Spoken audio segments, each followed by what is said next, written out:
Lord, pahingi pong gabay, sana maging safe ang aming biyahe hanggang sa pupuntahan at pag-uwi namin. Thank you.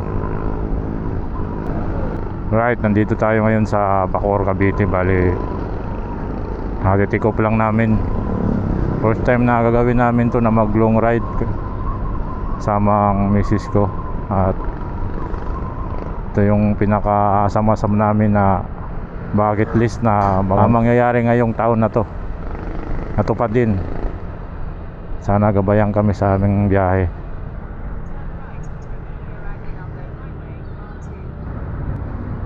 Hindi ko pa gaanong kabisado yung daan. Aasa lang tayo ngayon sa Google Map. Although maraming beses na tayo nakakapunta ng norte, pero siyempre umano lang kasi tayo dati. Parang sumusunod lang tayo sa nagtatrangko. Ngayon susuluhin na natin yung daan. Tsaka wala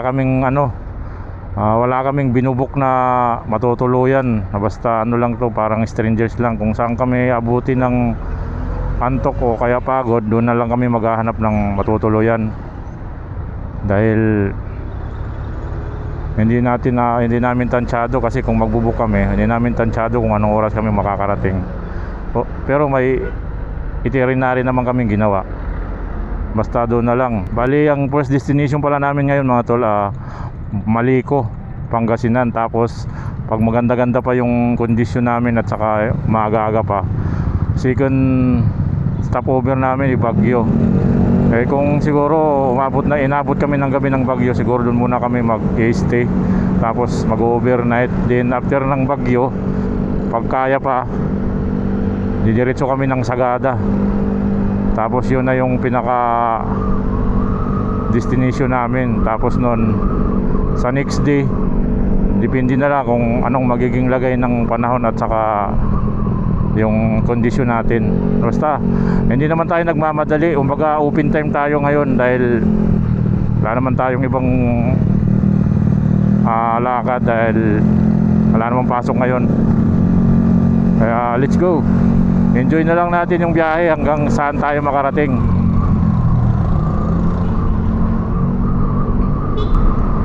Sana maging smooth yung takbuhan namin at malang maging aberya, dahil kondisyon naman na yung motor at saka medyo kondisyon na rin namin kami. Pero hindi ganong complete dahil kakaunti lang yung tulog namin eh.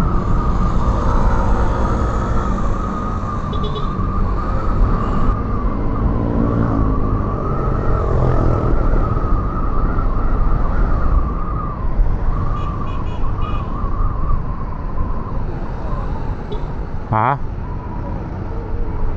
Oo nga, ganun talaga yun, maingay. Ganun siya, maingay.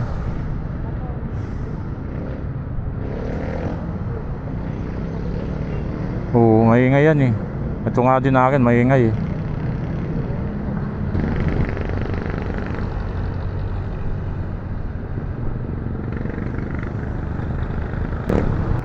Wala lang tayong auxiliary light mga tol.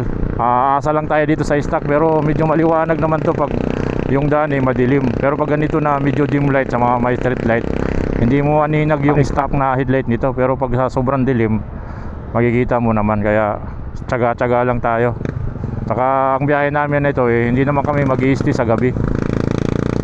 Moron na araw kami tatakbo. Kasi pag inabot kami ng gabi sa daan eh, siguro hanap muna kami ng tutuluyan. Dahil ayaw ko tumakbo ng gabi, dahil unang-una malayo siya at saka sayang yung view pag tatakbo kami ng gabi. View ang habol natin dito, kaya tayo mag-ride ng malayo eh. Kaya puro araw ang takbuhan natin.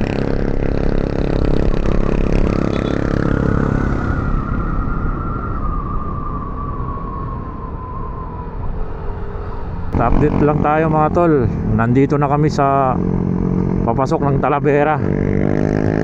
Bali ang dulo nito eh General Tenyo na. Medyo malayo-layo yung nabiyahe namin bago ako nag-update, dahil ini-enjoy muna namin yung lamig at saka hindi pa pumuputok yung liwanag para takbo tayo ng malayo-layo. Pero ngayon nandito na tayo sa Patalavera na.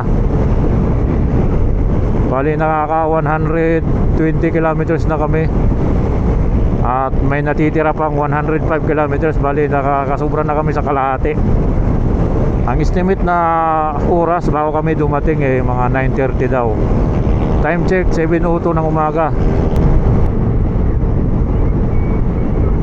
Kaso yung angkas ko paano na naman naantok na naman Naantok ka na? Ha? Oh, hindi na nagsasalita. Wala tayo nito.